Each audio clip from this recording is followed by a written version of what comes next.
G'day, I'm Matt and welcome to Full Send Engineering. This is episode number 5 and today we're joined by Tim Green. Thanks, Matt. Tim is a great example of how construction leaders are formed in our industry. He started out as a cadet working for a hard dollar builder where he worked through the site and project roles, and he got to work on some really cool projects like the One Central Park project, which is I think in the $800 million range. Yep. And he also worked on the nuclear reactor at Lucas Heights. And what really strikes me about Tim is he's the first person to say that he's not the smartest person in the room. And look, it's a funny story, which I'll let Tim get to, but let's just say, Tim coordinating some designs with a bunch of nuclear physicists in the room is, probably an easy way to think that you're not the smartest person in the room, but 100%. We'll let Tim get to that story a little bit later. And today we'll be covering some of Tim's early influences. We'll be talking through how he prepares for complexity and scale on his projects. And we'll talk through Tim's kind of full send moment where he stepped into a more broader leadership position at a developer builder called Toga. So, Tim, welcome to the show. Thanks, Matt. Thanks for having me. So I wanted to start kind of in the early days, whether it's family or sport. I know you're big into the rugby club. Yep. I wanted to know how those kind of early moments in the club or in the family kind of set you up for the person that you are today. Yeah, it's a good question. And one I've probably reflected on more recent times in a senior management role, looking back. If I look back early, growing up, I was very fortunate to play a lot of sport. Grew up playing rugby, tennis, swimming, did a bit of gymnastics. And, what I got from that at the time was, and looking back, is that team environment and a different backgrounds, different social groups. You go to school, you've got your school friends, but then those extracurricular activities certainly molded me early on to appreciate different school, different circle of friends, how people click, what makes people, tick and that kind of thing. So it was very important and I've gone into an industry which is a very team environment. And I can't help but feel that team, especially in the rugby where I spent a lot of my time, 20, 25 years playing, was a real kicker to set me up for success later, not realising that at the time. And certain roles and little exposures to leadership within a team environment from an early age was probably something that I reflect now is quite critical at an early phase. Separate to that, I had parents that were very hardworking as well. So I had dad they were separated, but my father worked 6 days a week, but made sure he was available on that Saturday to give us all those, go to rugby or whatever. And my mum, being raised by my mum was another pivotal bit, very social and definitely gave me that side of what I feel is that, being able to relate to people really well. So I kind of really two different but strong influences that, one very much working hard to provide and get to put us through a good school, which is something I've taken forward into my life now with 2 young kids. So I got that appreciation for what, you have to work hard. There's no shortcomings to get and provide and what have you. You need to put in the hard yards. And then mum from an upbringing and social butterfly, call her the mayor of Menai. Everyone knows mum, but, very influential in terms of would talk to anyone and strike up a conversation. And again, just being exposed to that as well is just really important to give you that confidence growing up and then, taking that forward.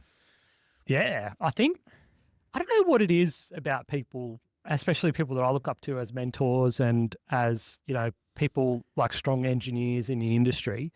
I don't know why, but I think the vein that runs through a lot of people is that they have got this hobby or this passion outside of work.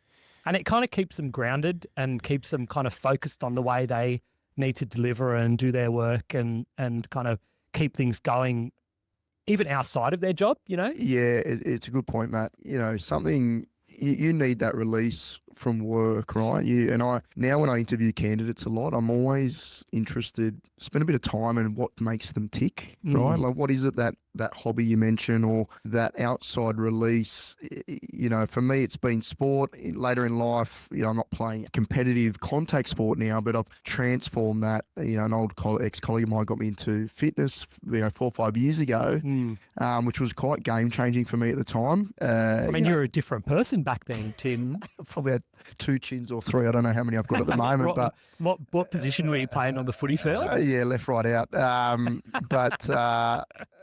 It's one of those things you get in life, you get in a bit of a rut you don't realise, right? And then I have found that fitness side of things now that I find is a really good, it just clears your head, gives you that time out, the endorphins are running, and you need that release. I always ask in that interview, what is it that your hobby, what is it that makes you tick? You've got to keep that going, even while your career is accelerating or progressing. You can't lose that because you need to get away from that. 100%. I'm a massive advocate for having other stuff to do outside of your. It's part of the reason why I'm doing this, to be honest. You have a young family. You've got a young family too, Tim. Yep. You need something to focus on. You can't just be doing the grind at work all day. Yeah, and I find some people say, I don't have time. You hear that whole, I don't have time. You got to make the time. 100%. Whether that's extending your day. I like to do early morning, preferably, where possible. And it kind of sets you up for the day. You're in that good frame of mind. You've done the hard work already, and it really sets your day up. So it's been a big change in the last 5 years since going into that PM role, high stress, high environment. You got that release now from me, which is in that training space. So I know when you were playing competitive rugby, and then you kind of put your hand up. You're the first to put your hand up to jump into a secretary position or kind of take more of that leadership role. You're probably getting exposed to these parts of teams and culture that you wouldn't often get exposed to so early. And I was kind of wondering how you brought that mindset into the way that you kind of, help your team to deliver and help your team to stay, give them a sense of belonging in the team and kind of how that kind of comes together for you. Yeah, it's a good point you make. So like early on, I sort of saw an opportunity to I was young, 21, playing Colts, and there's roles in clubs or things that you're part of, right? And if you go that extra yard, there's more rewards that come out of that, right? So whether it was little things, I was just a secretary. I put my hand up to be the secretary of the club, so I'm taking minutes. But, 4 years fast forward, you finish university, and what do you do as a cadet when you first start? You start taking minutes, right? Yeah, and pretty poorly. I remember doing minutes when I was young, and I was like, this is not how you do this. Yeah, not the most fun job. I still have to do it sometimes now, and it's a pain. But those little things, and then you're getting exposed to people that are double your age that might have their own plumbing business and a different lens on and you're a sponge at that time, right? You're just taking it in and seeing how different people, different points of view.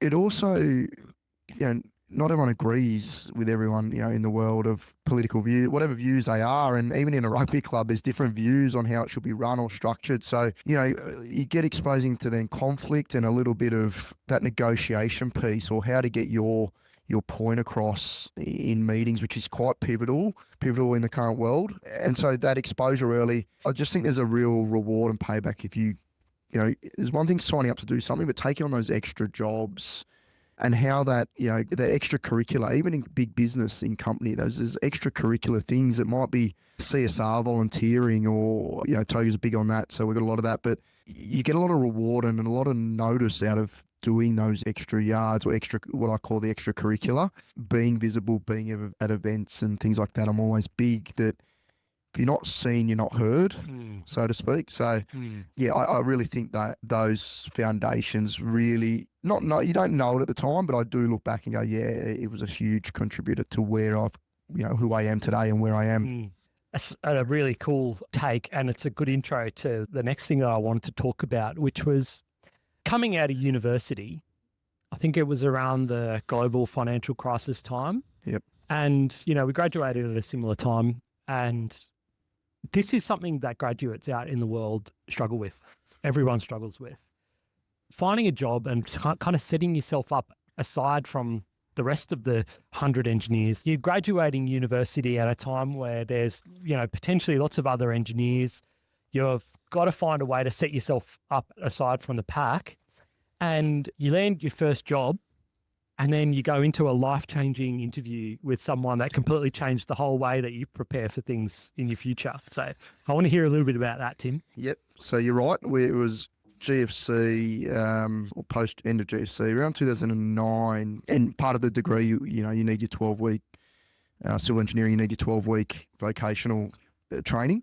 So they were hard to find. Like I think all our uni mates were struggling. I went to China. Yeah, exactly.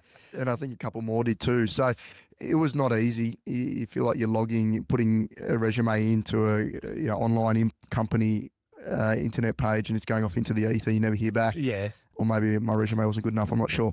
But yeah. So again, you use your network, right, so to speak, and I reached out to my uncle, and it was working for Wappac, a national builder, publicly listed builder, and it kind of ticked a box that I knew when I enrolled in civil engineering that I didn't want to be down the design path. It wasn't me. I think. Like you said, I'm not the smartest in the room, but that's what I said. But I can be resourceful. So I knew I kind of wanted to get into project management. I sort of knew early on in my degree, or when I enrolled after school, and so I reached out to my uncle, and he sort of said, "Yeah, I think we've got a 12-week. We can take you for a 12-week stint at the Museum of Contemporary Art down at the Rocks." Lovely. And I was like, "Great!" Like quite a very known project at the time in the industry. It was well tended by the large builders in town. Prominent location, government funded, a lot of stakeholders. Amazing building. Yeah, amazing building, and it had a bit of everything, a refurb, a new structure, heritage components to it.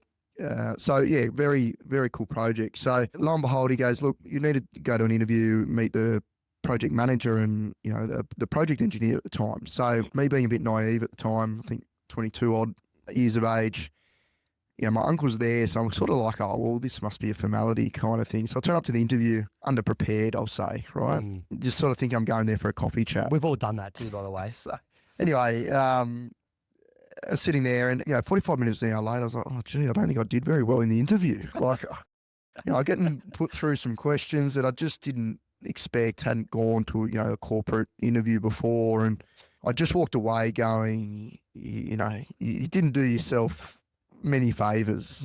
Anyway, lo and behold, we go through, and I learned a lot out of that day, in that moment, I guess, just being prepared, how you present, how you dress, because now I'm on the other side of it, and I'm assessing all these things, right? When someone comes in, I'm taking note of all those things and how they're responding, how they're comfortable, and all that. There's the technical side, and I always say that's a ticket to the game. But there's so much more that you get from a person in front of them, and their attitude and aptitude and all that kind of stuff. So how did that feel? I mean, your uncle set you up for this interview. You walked out there feeling a bit crap. Kind of what was going through your head? I don't know if my phone was going to ring about half an hour later saying you butchered it. Just really hoping that I then could get on and impress and just show what I could bring, I guess. And I didn't know what I was going into. You just don't, you're a green-eyed cadet or you're an apprentice on site. You just don't know what you don't know. So I was just really hungry and thirsty, probably more so out of the interview to go back and show what I could do. And I got the call, and it was a great opportunity. I ended up doing that final year of university and working full time, like in between study and work. I probably worked more than I studied. All right in those last years though, isn't it? Yeah, but loved it. Loved it. The team environment down there. I don't think I could have landed at a better place to just start your craft, really. Like it was exceptional. Exceptional mentors, leadership, that I was just able to be a sponge. And, exposed to everything down there, different types of leadership. You had progressive leadership. You also had the old school hard leadership, which, our site manager particularly down there was a hard site manager. And but I got a lot from that. You had to cut your teeth with that individual. And we're still close today, but it's like a school of hard knocks. And tell us a little bit about kind of, your interactions with your site manager at the time. So, I can remember when I was a grad and working in mining, getting absolutely belted by some of these older dudes that have been in the industry for 40 or 50 years, you know. Kind of, Yeah. what was that like, those initial, can you remember any particular moments when you kind of got a little bit belted? Oh, probably a couple. I don't know if I can put them on air, but yeah, just the expectation around little things like the small, like the one percenters. You hear about the one percenters in sport. I love to bring back to a sport analogy, and I think that particular site manager was big on those one percenters. So if you didn't have an appreciation for them, or probably I saw others not kind of understand that or respect that, were quickly eaten alive by that individual, so to speak. So if it was as small as cooking a barbecue on a Saturday, not technical, it's not whatever, but it's about the team. And if you gave cheek as a cadet to go do that process and go up and get the meat from Coles, and probably last thing you want to do on a Saturday morning, to be honest. But there was just these little things that he had, that he instilled in what I would say the discipline of, he was important on being timely and being on time. And I've kind of taken that through, whether it's turning up to meetings or how you start your day, etc. Just being there, setting up your day. He was big on that first in kind of mentality. And yeah, I wasn't immune to being pulled, picked up if I didn't cut something wrong. He'd tell it how it is. Yeah. And so probably the big part of that is what I got from him. He wasn't nervous or shy in coming forward in terms of having hard conversations. Yeah.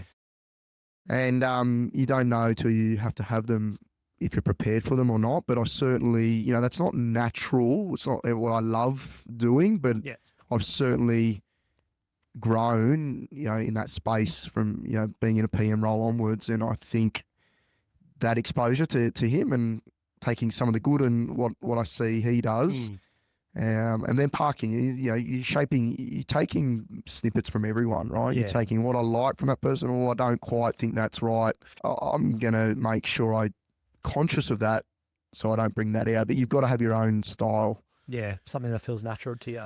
Yeah. So what was it that you actually took when we're talking about giving feedback? It's such an important thing. And I know that a lot of engineers do struggle with that thing. I particularly struggle with receiving feedback, but there are some people out there in the world that give feedback in a really good way. But kind of what was the things that you were picking up from, this brutal site manager at the time? That I think it was just more the interactions and the dynamics of the team. You just had a lot of different styles. So I'm very conscious of seeing how people react to different situations. I think you also got to understand you're all got the same common goal. So there can be times where it's stressful, or what I learned is that he might be reacting to a stressful environment and it might go over a little bit too far, but you got to kind of take away the personal bit and what he's actually, what we're trying to achieve as a common goal. So I think, my biggest takeout from that person was the little 1%ers count. What do you mean by that?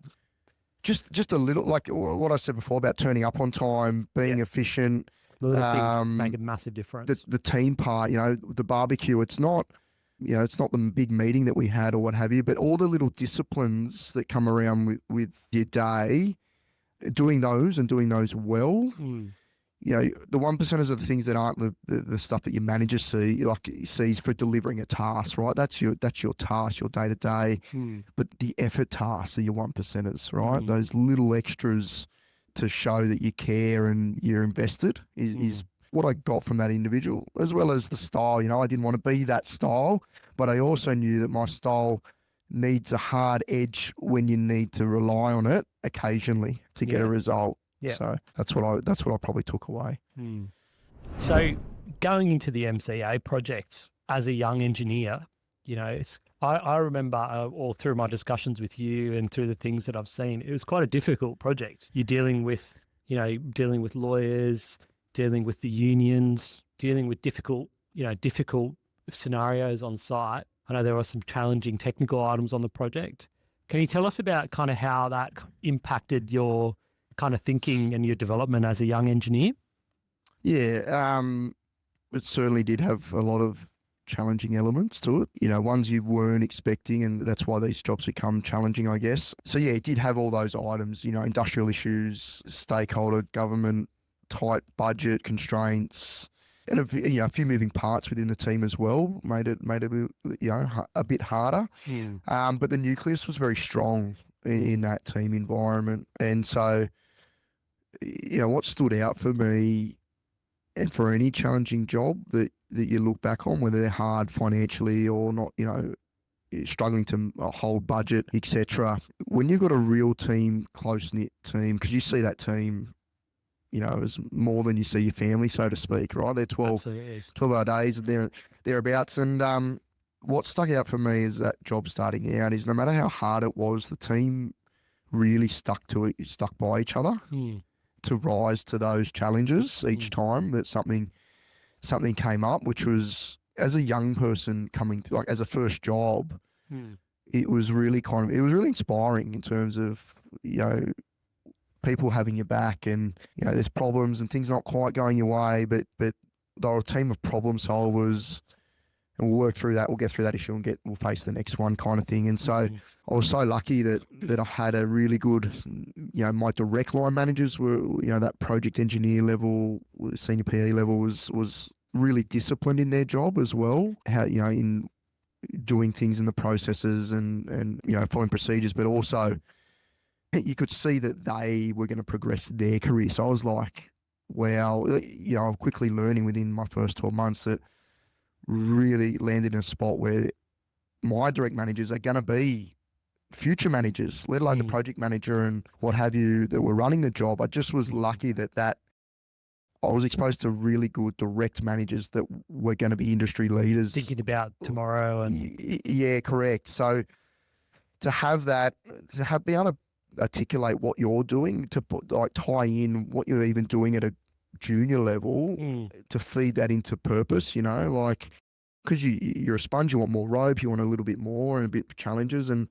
you're not quite understanding what that's doing in part of the bigger goal. They were really good at explaining how that's all tied in to achieving that, and getting through to completing a job, and your first practical completion of handing over is just something to be proud of, and sticking through all those issues that you mentioned and coming out the other side with that team. We'll still catch up today because it's that, you kind of gone through something really difficult, come out the other side.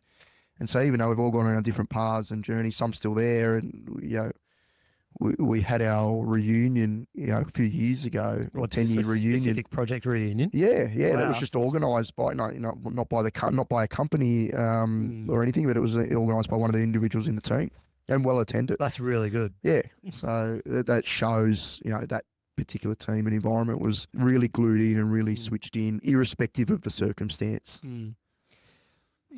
One thing that you're talking about is kind of seeing other people progressing and seeing how other people are wanting to take steps and journey through their roles and leadership opportunities and things like that. Did that kind of instill this idea of you thinking about kind of what's next for Tim and where's Tim going? Yeah, a little bit. I always, within a role, I was always looking at what am I doing and what am I achieving in role for the next role. I think that's something that you do really well, by the way. Yeah, thank you. I think it's interesting now. I'll come back to that, but I see it more in grads now coming through a very, ambitious, if that's the word, to progress career-wise. And I'm not saying that I wasn't either, but I never was sort of someone who was like, you've got to tick these, I've got to do these 10 things and then I've got to be promoted. And I feel like there's a lot of that in the current state of play out there. It's like, all right, I'm a site engineer. I've got to tick off these 7 items. Once I've ticked them, make me SPE. Make me a project engineer, right? Yeah. And it's never that straightforward to a degree because, yes, and I've made this comment about ticket to the game. The technical and task is definitely a component, right? And how you do those and do those well. But certainly the soft skills, which is a harder measurable, that you're then moving the, looking at staff for promotions, you've kind of got to look at that. You've got to look at them hand in hand. And I hold, as much merit to that soft skill side as I do the technical, because I know that as you progress, you're going to be relying more on the soft skills of leadership, team dynamics, how to manage and a high-performing team, then you are going to be doing the technical stuff that you were doing as a cadet or site engineer. So, but to say, yes, you do need to know what those next steps are. You need to know what that framework looks like, and be having the conversations. But you also just need to be a bit measured in terms of, okay, I'm getting the experience, and if you're applying that with good aptitude and attitude, it'll come. Like, it'll just naturally come, because leaders can see that spark in an individual that's setting them apart from others at the same playing field. Sometimes people are so focused on moving that they forget to really focus on where they're at right now and deliver what they're doing really well. Yeah, because managers are looking at that anyway, right? They're looking at the next project and who I've got to fill. So that's happening organically. And I think if it's less thought about, I've got to tick X, Y, Z, and a little bit, I'm ticking X, Y, Z. I know that, but I'm doing that in a high-performing state. I'm a team player. I've got the right aptitude. I'll take on more. When a manager doesn't even ask, I'll take on more. That is noticed. It's always noticed by your managers. So I think sometimes it needs to be a bit head down and let that other stuff, that'll sort itself out to a degree. By all means, if you're not, you're 2-3 years and you feel that you're not, you need to have the conversation. Like, I'm stuck. I'm not, what is it that's holding me back? Absolutely. But you got to be ready to have that conversation, have, everything in your back arsenal as to why you're about to have that conversation. Not, I've just been in role 6 months. What have I got to do? Tell me what I've got to do so I'm promoted next year. And then, I see that a little bit in recent times. Interesting. So when you finished on MCA, I know you took on a couple of really cool projects, like One Central Park and like the Ansto facility. Yep. You're moving into places where you've got this super tight small team to projects where you've got a broader team and you're delivering an order of, I don't know, 5 or 10 times the project value. What was that experience like for you, and kind of how did you take that team environment that you learned so much about in those early years into these bigger projects where you're tackling way more complexity and way more coordination interfaces? Yeah, it's a good question, and certainly that dynamic from MCA to Central Park was that switch. It was challenging in some respect, but it wasn't in another. That what I think I got from that small team was what I said, the disciplines, the 1%ers, and all those little things. So if you keep applying that, whether it's large or small, didn't really matter. You can't get caught up with it. Yes, it's a team of 70 or 80, but you're still put there in a part of a bigger team to deliver your section really well. And so I was like, okay, well, if I'm delivering this section of 5 towers, in my mind, I'm saying I'm a little business unit still in a bigger business unit. So I'm going to make sure that little business unit is thriving, doing everything it can be possible to be noticed in some respects.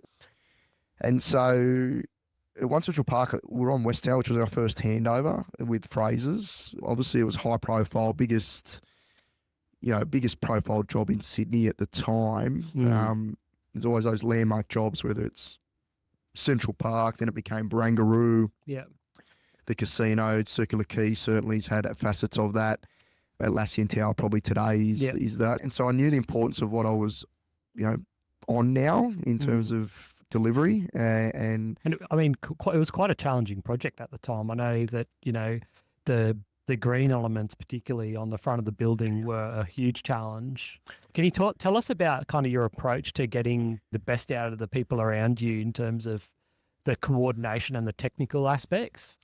Kind of how are you preparing for these meetings now where you're bringing in specialists and kind of, you're not necessarily the most technical person in the room, but it's your job to really bring it all together kind of on cost and on budget? Yeah, I think it's kind of working out who those people are that you can get the results with. Team of 80 or so, there are certainly some smart people in that team, whether it's in a design manager role aspect or a project engineer you can lean on that has done an aspect of that before. So certainly, being prepared. I talked about that interview, not being prepared. Yeah. being prepared for that meeting. What's the agenda? What's the outcome you want out of that meeting? Getting a good set of notes and actions that are follow through. Follow through is probably the big one now. It's no point having meetings to have meeting's sake, right? You got to have that. What are we there for, and what do we want out of this meeting, and what needs to follow up and happen before the next meeting? So that's probably what that project brought to me, because it needed there was a lot of that, a lot of coordination, a lot of meetings, particularly when you're designing and building on the run, so to speak, which is that D&C model, design and construct model, that was certainly in that era. It's evolved a little bit now in the modern era since the building commissioner took effect, and it's a documentation. Being documented before you build is certainly helping that space. But I think channeling some experts, subject matter experts, your consultants, holding that accountability, and just tapping into seniors that have been and done it before is critical. Not being afraid to ask questions, or coming out of a meeting, I'm not sure. You can't. You need to understand the why and what it is. So if you don't ask that question, you might think it's silly at the time, but it's generally not. Yeah, everyone else in the meeting is probably wondering the same thing. Yeah, correct. Look, I think as an engineer, you just work out who your go-to people are in life, and you just keep going back to them and asking them same technical questions. Hey, what's your thoughts on this? Bumping ideas off them, and we've certainly all got our arsenal of people that we're comfortable talking to and receiving calls. I'm sure you receive calls from people in your network all the time, Yeah. Hey, Tim, what do you think about this? It's building rapport, right, that you can then bank on, right? If you've shown that you've given effort and gone to that extra yard on an issue, or whatever that might be, that then will pay back when you're asking for help, right? So that rapport, reputation is really important, that you've got to establish to then maybe bank on that or rely on that for help somewhere else. Yeah, it's a good one. Yeah, so that's what I found at Central Park. So after Central Park, I know that you changed over into a different style of project, being the nuclear reactor. Yep. How cool, mate! It wasn't quite the nuclear reactor. Tell us. You're probably giving me a ticket extra that I don't need.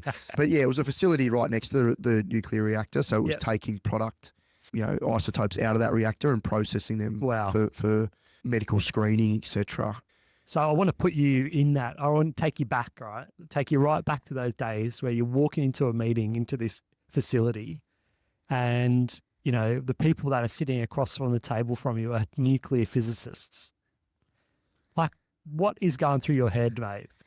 And tell us about some of these tricky kind of design elements where, because I could imagine you looking at some of these design plans thinking, what the hell, what's going on, Yeah, so firstly, when I probably sat down, I was like, what are you doing here? I feel like I'd gone back to chemistry class. But yeah, I mean, first meeting sitting down, it was like a NATO convention. There's everyone round with a microphone and 20, 25 people just from the client, let alone our own team. So I think leaving the first meeting, I knew I was in for something unique is probably the word.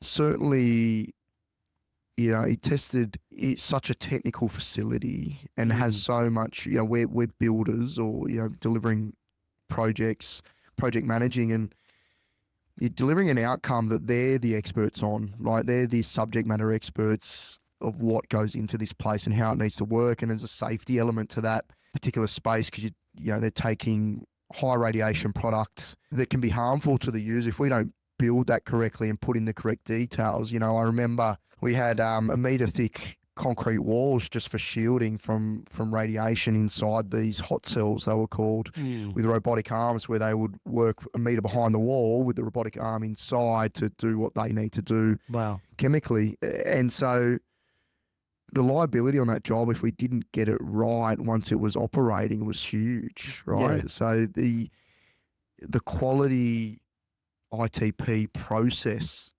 that came out of that particular project for my career was huge. We had to develop a concrete mix at the time that's double the density of what, a typical building that we're sitting in today would be poured out of. And that meant sourcing an aggregate from Sweden and developing that concrete mix with AECOM, our consultant at the time, and doing a number of trial and errors, and that concrete mix took us over 2 years to develop Wow.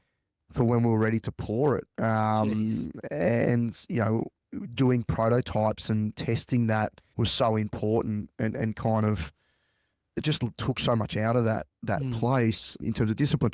The old clerk of works used to be in the industry where the client would have its own, quality QA checker. Doesn't really exist anymore. But in ANSTO it does. They have the clerk of works, so they're checking that you're not adding water in the back of the truck, like, the driver turns up and tries to squirt water in and improve the slump for the concrete out on site. But all these little things were just, you had to do everything to the T. Yeah. So real discipline came out of that. Similar in terms of MCA, difficult job, team banded really closely. You had to, because you was so much external stakeholder pressure, so much from the client, where you're trying to design and you're supposed to be in control. You got to design and construct contract, but they're not giving that control to you. So you're stuck in this. Well, what do you want? You just design it for us. And just an incredible place to really hone in. That was in my technical space where I was project engineer, senior project engineer level, and it kind of set me up from a quality process type of space. And again, you got so many others. You aren't the smartest person in the room, far from it, right? And just leaning on your consultants, that are the subject matter experts, to really try and push through, get the design sorted or approved to be able to build in front of when you need to build that program, was just really, really tough. And I learned a lot out of that process. I didn't get it right all the time, but certainly got a real appreciation why getting your design sorted up front is so critical to allow a project to flow. Is crucial, even if it's not the most technical building, whether it's a set of apartments or what have you. Design coordination and being able to build from those drawings and not designing on the run is so critical to the success of a project. Yeah, that's a really good point. I mean, as project managers and as people that are involved in some of these high stakes projects, it's really important to have all of the scenarios kind of evaluated before you come to site. So you're not having to ask the questions, and you're not having to do things that might have an impact or kind of stream downstream, Yeah. And I'm interested to ask you about your relationship with the client, on this tricky project. And because you mentioned, they were quite involved in the way that you were delivering the work. And that must have been pretty challenging, Yeah, very sort of tiring, like wears you down over time, because you feel like you can never satisfy that client on that particular environment. We've got constraints. We've priced a job a certain way, and then when you've got this strong influence that's directing and not leading, you're hamstrung by that. And so you're in this vicious cycle where you're trying to get things approved whilst maintaining a budget, right? Because they're all there to make money. And maintaining a relationship. And maintain a relationship. Probably saw that play out not the best, I'll say, like when you look back at that. We certainly learn a lot out of it as a project team. Yeah. Also comes back to the, maybe even earlier than that, when you go to the contract. Is the contract right, or the set of terms right for that type of build? Should it be a construct only? Maybe that was a better solution for that type of project. But when you're already in and it's established, very hard. You're not reversing that. And hindsight is a good one. Yeah, certainly. So you're kind of getting into that kind of, you're pushing up it to project engineering level. At the time, you're kind of getting exposed to probably more management interface. Yeah, more management, contractual issues. And you're kind of having to work out this kind of tricky balance with the client and with the way that the project's running. Yeah. It's really, cutting your teeth on that type of project. Yeah. It's probably really setting you up for it certainly set me up in terms of that contractual point for the second half of my career. Understanding that no one wants to refer to a contract. No one sets out that way on a job, but you never know what's around the corner. Yeah. So just being really diligent about what risk you're taking on in those contracts up front. Yeah. So that you're not in that position. I had a good conversation with a mentor recently, and they talk about how they set the behaviours that they abide by as a client and a builder, that they will then refer back to, that if either party's not following, they have a right to call out that you're not following the line of, what we set out as an agreed values for the project. That's incredible. Which I thought was really, really interesting and a really good way of moving forward, having a set, not contractual conditions, they're there, but then side by side to that is a set of value and behaviours you're going to live by as both the client and the builder. I could imagine that would be incredibly useful, you know. Yeah, I think so. Kind of sets the rules of racing, really, for everyone on the project. Yeah, and just gives you that moment to go, we're steering off the ship here, and and you can go, it might be informally, it might be formally, depending on the situation, but you've then got something to go, hold on, we agreed this, and we're not following that anymore. Why is that the case? So I found that quite interesting to see, wanting to see how I can put that into practice on a future project. That's a really cool one. It's about this time too where you're kind of looking up at the people above you and kind of wondering where you're heading and what's next for you for future projects and the like. And I think it's about then when you're kind of thinking about, where's your career going, and will you stay in the hard dollar builder space or would you change? Can you tell us a little bit about what led you to make the decision to change companies at the time? Because I know a lot of people out there really struggle to work out whether it's the right decision for them to stay or to leave. But there are a couple of things that kind of went through your mind that I think could be really valuable for people. Yeah, certainly. It was a very tough decision at the time. It was huge. It was also prior to the job quite finishing as well. So that was really playing on my mind. I'm making the decision before the job was finished. Ideally it's like, great, get PC on a job, you're in between jobs and you find your other job, and it didn't quite work out on that way. I got to a point where I was very satisfied with what I delivered at ANSTO. It was 2.5 years and the end was in sight, but I had an opportunity present itself with a construction manager at the time at Toga, where I am now. And there's a couple of things I was, being asked to weigh up, and it was just had my first, my son in August of the year. I'm, weighing this up in around November, 3 months later. Wow. So you're really in the thick of it. Newborn at home, very challenging, stressful job. And I'm like, do I really need this? What am I doing? And quite a persuasive CM at the time was sort of put things in perspective though. And I was weighing up, well, what am I going to get there that I may not be able to get where I am? And when we last got up, I was saying that Wapake had a really good young project management line at the time, still does. And, long-serving SPEs and PMs and a really good track record in that space. And I was sort of like looking at it going, well, the PM title, project manager title will come. I felt I was not far from it, but also knew that those guys, that young PM band that was there that are sort of 3-4 years ahead of me weren't going anywhere soon. They need to be on jobs. And then if there's an opportunity beyond that, I might get that opportunity. And so it was 7 years, I think it was about 7 years, 8 years at the time, or coming up to 8 years. And the opportunity was Toga, private developer builder. It's a bit of unknown at the time. Toga was, really developing in that development construction world the last decade leading up to this in 2017. And they had a project known as 280 George. It was on 280 George Street. It was a hotel for the company, Abidina, as it's known today, next to Australia Square. So corner of Australia Square and corner of George Street and Hunter Street. Right out the front of Wynyard. Yeah, right out the front of Wynyard Station, right? And so I looked at it, I was like, gee, PM role, 29, Sydney's oldest street, in the CBD, 26 stories, on a 550 square metre block. Most people's house blocks in Sydney around that size. I just thought, this is incredible logistically, and just that opportunity, right? Where does that mean in my career and getting on and running it? And so I wasn't going to be the PM to start it off as such. I was going as an SPE, Senior Project Engineer, but I certainly knew in the discussions that, the opportunity was there to take it over at some point on the job, maybe halfway through, when the structure's, in typicals or something along those lines. So I had to make the call, and I made the call to go. Extremely tough because I was so grateful.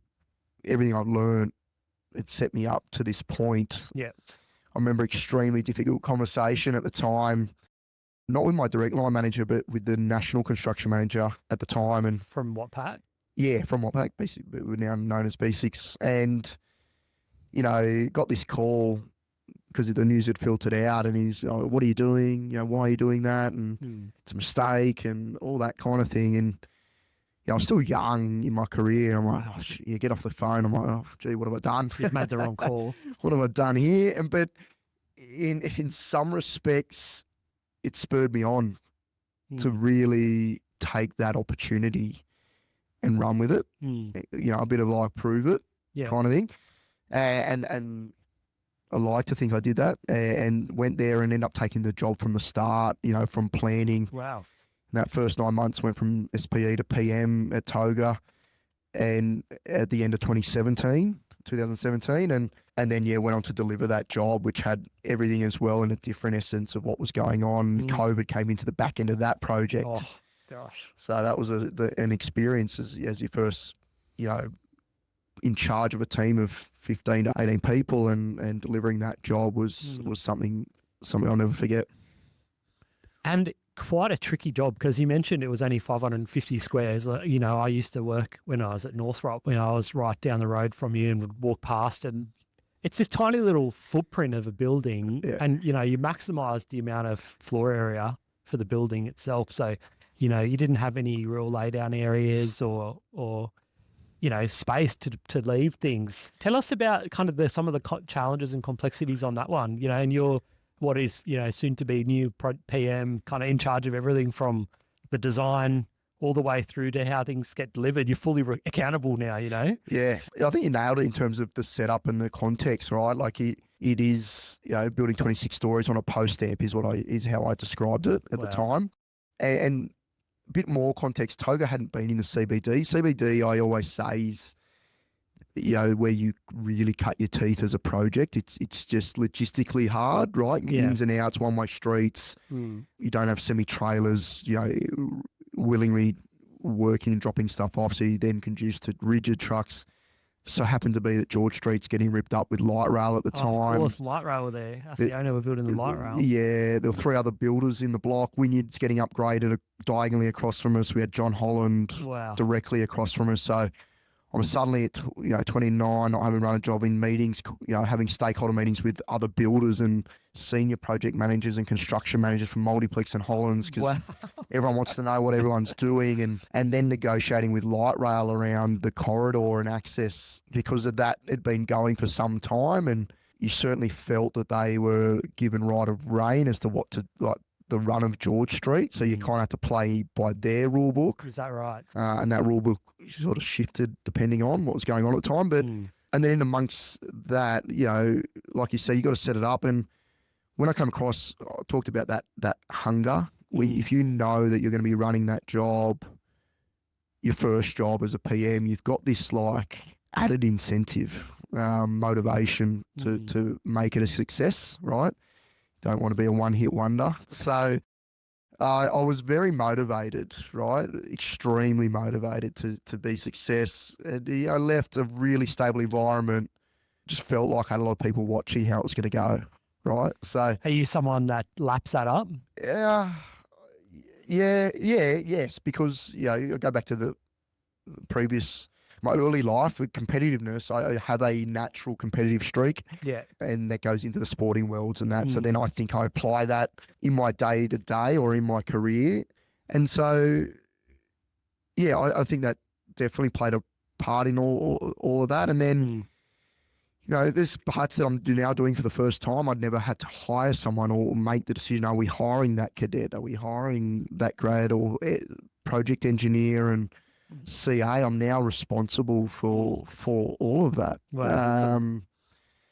And so what I look back at that fondly, similar to the first job I talk about as MCA and then Toga, I think, really young, ambitious team.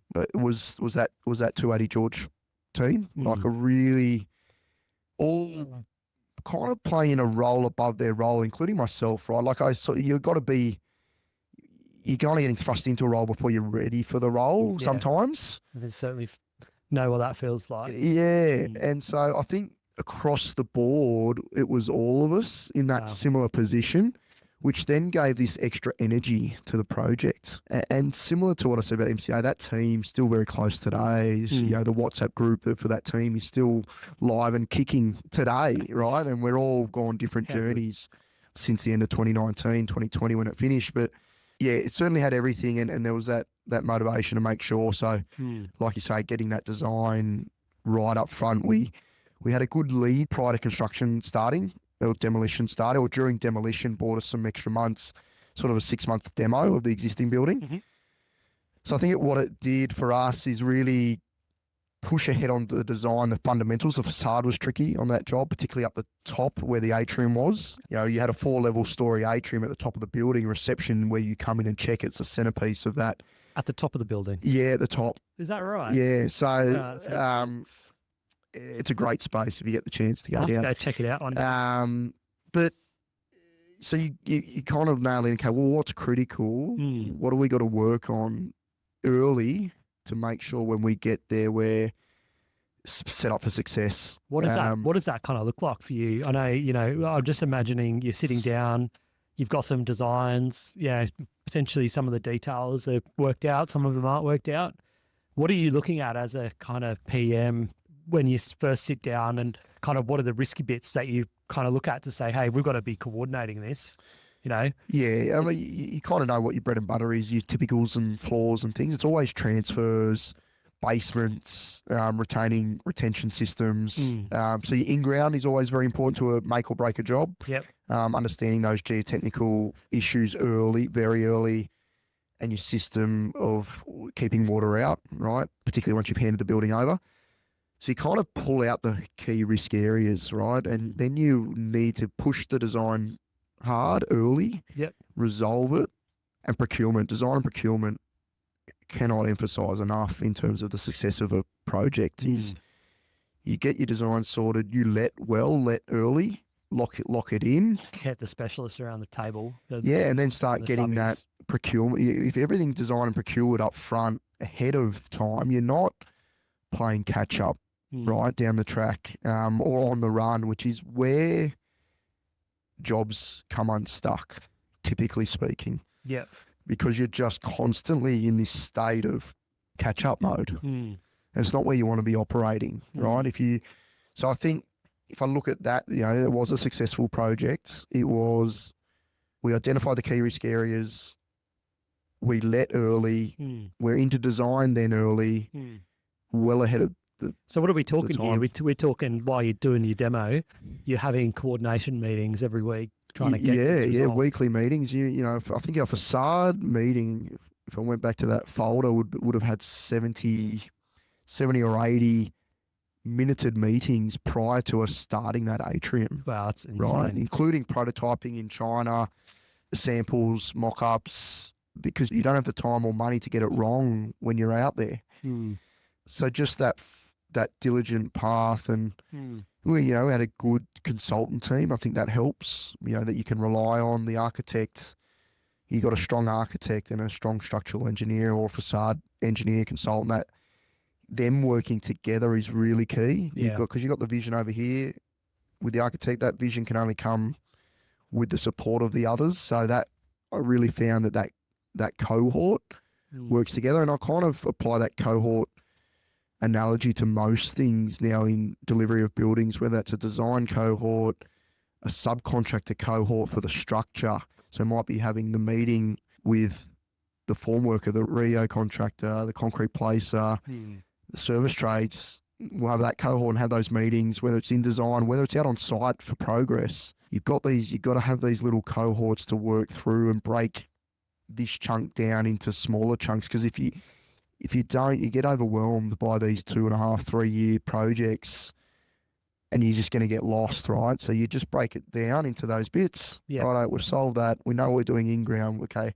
And then you've got this time to work through the next phases. I certainly feel like that's helped me in the projects in the last, 7-8 years. It's a really good in delivery way to think about it. I wanted to ask you next about your next project, because I know you moved from, A by Dino, which was kind of like 20 odd stories, onto this really tight block, into this more wide span development with many different building types and many different building uses. Can you kind of talk us through what that process looked like? And I want you to kind of frame it from a developer builder lens, because, I think we sometimes as a builder or as a contractor, we kind of get stuck in our roles. And sometimes what we forget is actually we're developing something that we're going to be managing for the next 50, 100 years. Yeah. What was that like, kind of moving into that Surrey Hills project? Yeah, it was it's the one I've come with my last delivery in role of delivery, so to speak. Where, being on the site every day. Wasn't supposed to be delivering Surrey Hills at the time, but just the way things moved in the company, I ended up landing there. And you're right, in terms of space, we've gone from 500 square meters to 10,000 square meters. Wow. And it just brings a different complexity, because high-rise, vertical, one tower, you get in a sequence, Absolutely. right? It's rinse and repeat, so to speak. On that type of mixed-use project, Surrey Hills Village, you've got such a breadth of area. So you always worry that you've got coverage in the right areas and everything getting attended to. So it was interesting, and it was the first time I'd kind of started to, it's an asset we've retained a lot of product. We haven't retained the resi product, but certainly the retail, food and beverage, commercial, the hotel, the Eve, we've retained, and Coles, is a 4,500 square metre Coles. So it opened my eyes up to, the client, being exposed to the client and their feasibility and how that ticks and what they're trying to achieve. And then we're going to own this asset, for potentially decades to come, right? So you're making decisions differently, I would say, from hard dollar builder space to being part of the asset owner. It's different. You've got to understand that, we're providing a service to the same company that is our client, and what's making them tick in terms of their feasibility. And so kind of working really closely with the client, even though it's internal. Like the development team? Or... Yeah.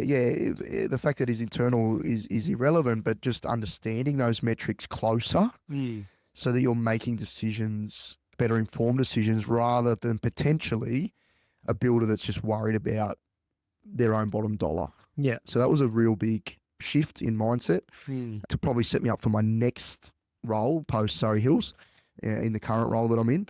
And that job had everything, right, into as well, coming out now the back end of COVID, to kick that one off. Had different challenges in terms of, escalation. So what are we talking here? What are we saying? Everything. That's what type of building units So we've got residential, we have retail, we have heritage, we have commercial, we have a hotel.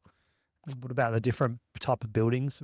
Yeah, so that brings a different problem. Like, you got different classes of buildings. So I think we had 7 different occupation certificates to obtain. Wow. So understanding those requirements for your DA, what those conditions are for each of those handovers. This is now DBP. Yeah, yeah. It's a good point you bring up, right? That was new, and we're I think we were one of the first resi jobs to really go through that Design and Build Practitioners Act. I think I remember. Do I remember a photo on your project with the commissioner? Yeah, the commissioner. Come out. Yeah. David Chandler at the time attended the site. So he left the site and he posted it straight on his LinkedIn saying what an amazing experience it was coming on your project. Which is one of the better posts you want to get, because I've seen others on that from David. But I think, understanding that was really hard. There was a lot of interpretation of what you had to do in terms of declaring designs and what building practitioners were responsible for and what they're signing off. And we sort of had to fumble through that, so to speak, on a live job, and then be ready for, that team, that building practitioner team's able to come and inspect prior to OC, 6 months out from OC when you declare that you're applying for OC.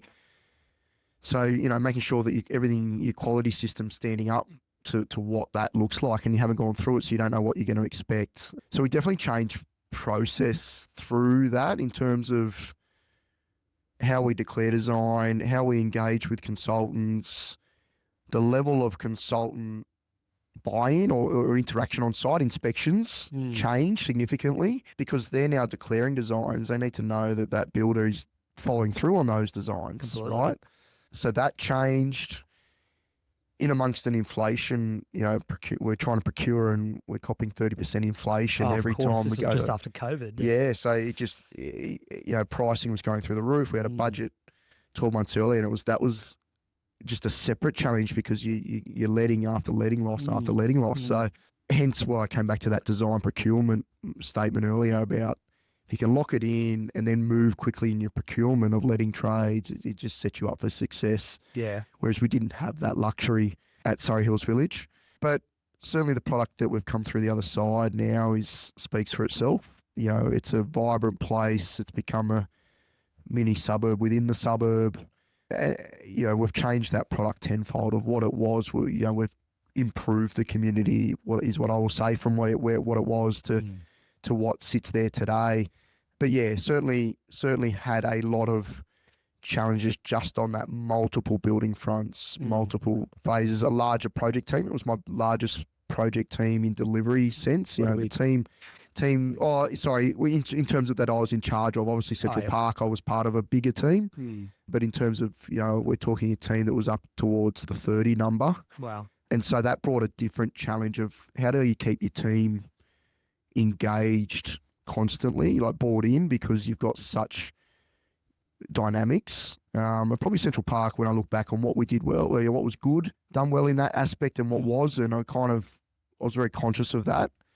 I need that team to be bought in because there's such a breadth of sight. If they're not, you could have a disgruntled supervisor just off in the corner, not achieving, etc. So constant feedback, and like I say, little teams within the team. The site manager needs to be catching up with their supervisors daily. The senior project engineer needs to be making sure their cohort's functioning. So you whilst I'm in charge of the whole delivery, I then go, I don't have the capacity to be, I have my team meeting managing with that 30, but aspects. Yeah, that dial in on where that person's at and are they dialed in and what are their problems and their issues. You're then now relying on what I'm going to refer to as my senior leadership team of the project. So the site manager, the commercial manager, the engineer, to make sure their disciplines are functioning to the best they can, or what are the problems and where do I need to step in. So it was a good stepping stone, I think, for what came where I am now. You talk about this, one thing you talk fondly of is your hour of power. Your hour driving home from the home from the projects. Can you tell us just really briefly about that? What that gives you and the opportunity you get to kind of So either side of going to work is normally a 45 to an hour, depending on where I'm going at the time, commute. And I think I start that first phone call if it's on the way in at 6 a.m. The poor sucker that answers that. But we've all done it. Yeah, Don't realise the time. Invariably, it's a good moment for me to just touch base with either internally, like as in with my own business unit, so other project managers that I might not have got to that site that day, but just pick up just have that dialogue and connection. So they know I'm still switched in. I may not have had much to do with them that day, but hey, what happened from yesterday? What's going on here? And it's so important. Yeah, so important because there's so much going on in the day. There's so much going on in their world, in delivery of a project that they've got. So it just gives that little bit of breathing space where there's no meetings, there's no hustle and bustle to kind of really touch in. Or I use it to, not always for that, it might be mentor, like, pick up the phone from one of my mentors at B6 or out there in the industry that have moved around to sort of just keep in touch. And like I say, that rapport is so critical. That's such an interesting point, because here you are kind of working for Toga now, still talking to some of your mentors from Bessics and Watpac. Yeah, I think the mentor side of things is a huge aspect that is, not utilised enough, either self-propelling that yourself or, I was really lucky to be exposed back when it was Watpac. They had a mentor program, right? And that wasn't about, being paired with your next in line, like a site engineer being paired with a project engineer, or a contracts administrator being paired with a contracts manager. They would actually try to cross-discipline you, so that if you're a site engineer, you might be with a commercial manager or a design manager or an estimator, because it was actually about getting different lens or understanding your world from a different lens. And fast forward, that was implemented strongly from the state manager at the time, a gentleman by the name of Rick Wong, and he's now with Atlassian and responsible for, client side of the Atlassian project. And a few years ago, he reached out to see if I'd mentor an up-and-coming mentee in their company, and I thought that was awesome. How good. So we started that program, and it was, it's got to be driven by the junior or the mentee to really keep that meetings and keep the energy there. Because they're probably getting a little bit more than what the mentor is, but there is certainly a lot to be gained from being a mentor, like a dedicated mentor. So what does being a mentor look like for you? Are we talking, monthly catch-ups? Are we... Yeah, it was sort of how would you go about it? It would either be, it'd be generally about once every 2 months or once a quarter at the latest. And it would involve a mix of things. It would either involve going to Atlassian headquarters and a catch-up, might be coffee before work. That's awesome.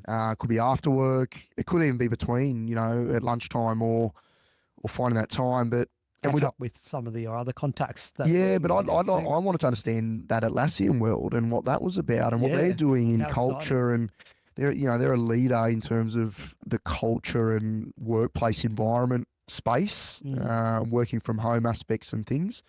So, I got a lot out of that to see what really good looks like in that space, in amongst, what I could on pass to my mentee, or we'd mix it up. She'd come over to my site and want to understand about construction, because that's not her side, but obviously was managing contractors or, in fit outs and other things. So how lucky you're getting that kind of sneak peek into the way someone else does things. Yeah. And how you can apply that from, into your own. Well, you see it in, sport. I use my sport a lot, but cross code, in off seasons, you see coaches, NRL coaches go over to America to understand what they're doing in NFL and gridiron and how they might prepare or train, or you'll pick something up that you like that you want to implement. So I can't speak highly enough around that mentor, whether it's formal, if you're lucky enough to have a formal program in a company, or take the initiative and create it yourself, or, have those identified as you progress through your career. Who are those mentors that you've aspired, learned, or been inspired by, to then keep that dialogue going, no matter if you're still working with them or not, is really important to just, understand how things are going on, what's being done out there, etc. It's so funny, because when you get close to someone, you can't just switch the tap off. Yeah. Your relationship will continue through. Once you've forged that relationship with someone, I've got mentors from my first job that I still catch up with regularly now. And there's mentors that I've kind of approached myself and said, hey, I love the way you do things. I love the way you work with people.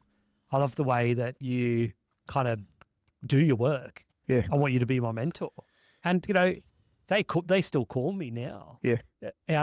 Don't work for the same company anymore, completely different projects. Yep. We're kind of shooting ship on some of these really cool things that, you just wouldn't have this insight for otherwise. Yeah, definitely. So I don't know, this is a really important point that I'll make, is if you find someone that you like working with, just approach them and say, hey, I love the way you do things. Like, I would love to have a more kind of personal catch up with you. Yeah, yeah. And I'd love you to be my mentor. people are willing for that, right? 100%. They love that. It gives them a buzz as well, right? To on pass or know that you're being looked up to for advice and guidance. So, yeah, I couldn't agree more, Matt. It's a key part of your growth. So I wanted to finish the episode actually talking about tech. Okay. Because I think in the developer builder space, you guys are really lucky because you've kind of got that reason to start implementing technology, different parts of tech. And I kind of want to know, you've stepped now into this kind of construction manager role. It's more of a broad leadership role across the business, and you're overseeing multiple projects now.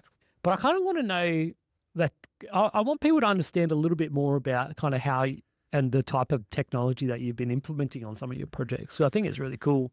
Yeah, certainly a lot of evolution in this space. I feel construction's been somewhat slow in tech uptake, compared to other industries, manufacturing, etc. Certainly been a big push in this space the last decade, definitely. Probably Toga is where I started to really focus in on that a bit more as a PM, and sort of what really stuck out for me was the role of a cadet with drawing updates. We used to have these big A0 drawing sets, and I remember doing it as well. You'd go to the printer, go get your big A0 paper, come and put it in the clip, and no longer had you put the updated revision in. There's another updated revision just sent through online. And it's like, what am I doing? You get the superseded stamp out, you go print, and you're forever doing this. I just didn't make sense when we've all had laptops, at that time. iPads less so on sites, but just didn't make sense to me. And so kind of really channeled in, your first episode was Jeremy, who we both studied with, and he kind of took me on a bit of a journey because he was working for PlanGrid at the time. And I was like, that was the first bit of software that really impressed me from a step forward. Sort of a lot of stuff coming in around ITPs on your phone and apps, but it certainly was a step up in terms of envisaged to going paperless, right? So we went on a journey with PlanGrid, which then got bought out by Autodesk.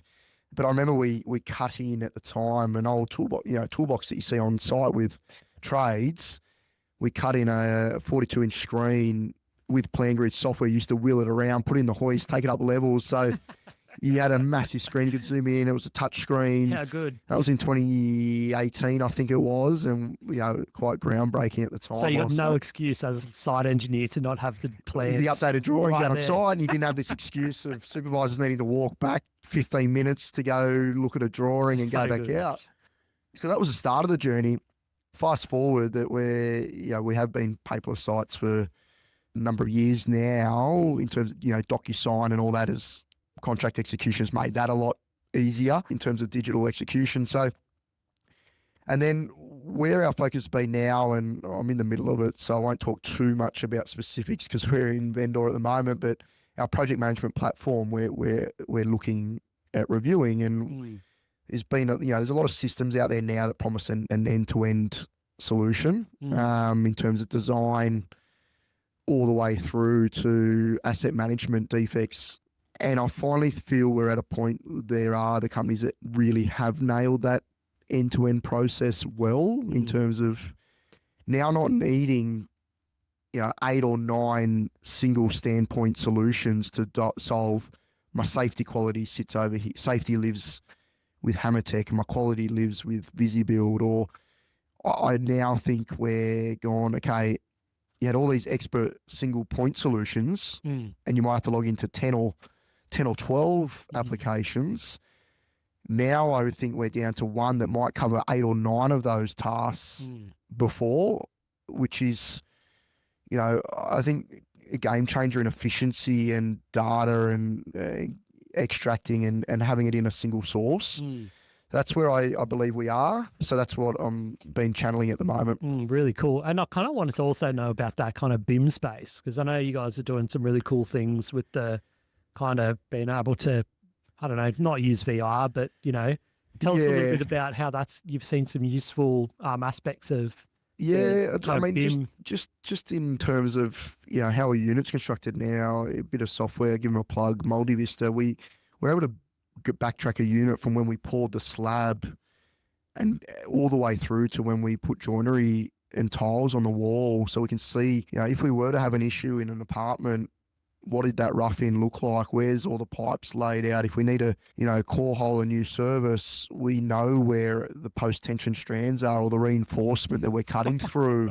So good. We didn't have that 5-6 years ago. So it is a lot more information that we've now got digitally that we can use. And then obviously I talked about Toga being an asset owner. So retaining product and having that digital twin to know what's making your building breathe and its maintenance requirements and the plan and what went into it, rather than go through, a 400-page O&M manual to find what you're looking for. Completely. You've got a 3D model that will show everything, your as-built, where your pipework is, what's your maintenance regime, Photos from construction. what's the energy consumption, being able to build tenants correctly, all these kind of things. Just providing an accuracy that we didn't have 5 years ago. So, and do you foresee that information will get passed on to the owners one day? It's definitely, it's happening. It's already starting to happen now.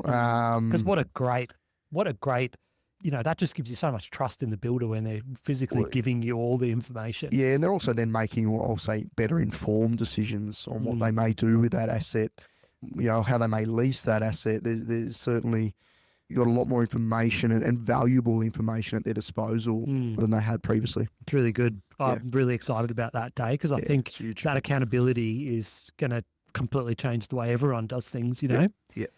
We're kind of getting to the end of the episode, Tim, and it's been a really amazing chat. I just wanted to finally ask you, if you could give yourself some advice, go back to when you started your career, what do you think was the top points? Like, we're looking back now on everything.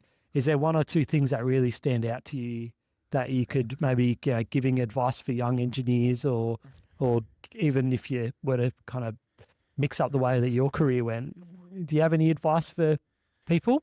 I give myself advice every day. I don't know which parts I listen to, but I mean, yes, certainly. Early day, like a young me would be, absorb, sponge, discipline, work hard, ask the right questions, and probably, don't be afraid to jump into the unknown is probably the big one. Like, I think a few times I've had discussions with, like, even in role now, I'm not sure if I'm ready for the SPE role or the PM role. Well, find out. Go jump in there and challenge yourself. Because if you're not challenging yourself, you're not growing. You've got to feel a little bit of uncomfortable at times you just do to grow. If you're not, you're kind of cruising and you're not growing. So probably the major piece is throw yourself into it and challenge yourself. Don't be afraid to be uncomfortable. I think that's amazing advice. I think, we as humans just have this thirst to go as hard as we can, and really push through these scenarios. And sometimes, you might not be ready and you might feel like you're a little bit inadequate, Yeah. Well, I certainly do. Every day. Thanks so much, Tim. I really appreciate you coming on the show. I just wanted to... Absolute pleasure. Long-awaited full send engineering shirt. Thanks, Matt. Thanks for coming on the show. Look, it's been a really good chat, Tim. We talked about some of your early influences. We talked about some of your cool projects that you worked on, and we've got a nice broad lens of what it takes to kind of get into construction management and get into the more broader leadership role. So I think there's going to be many parts of that people will find really interesting. So I really appreciate you coming on the show, and hope you can wear your full send shirt, to your work Christmas party or whatever it is, I'll send you a photo. Well, thanks a lot for coming on the show. Pleasure. And if you're listening at home, I've had so much support from all of our subscribers and all of the people that are interested in the show so far. So it's been an interesting journey, even in the first few weeks. We've got over 100 subscribers on Spotify, and 30 or 40 on YouTube, and every day people are reaching out to me saying, hey Matt, I've been really enjoying your show. So if you do enjoy the show, please leave us a comment, give us a like, and if you're not already subscribed, please do subscribe. So that's been an amazing episode. Tim, thanks so much for coming on the show, and we'll see you guys again on the next one. Brilliant. Thanks, Matt. Cheers. Cheers.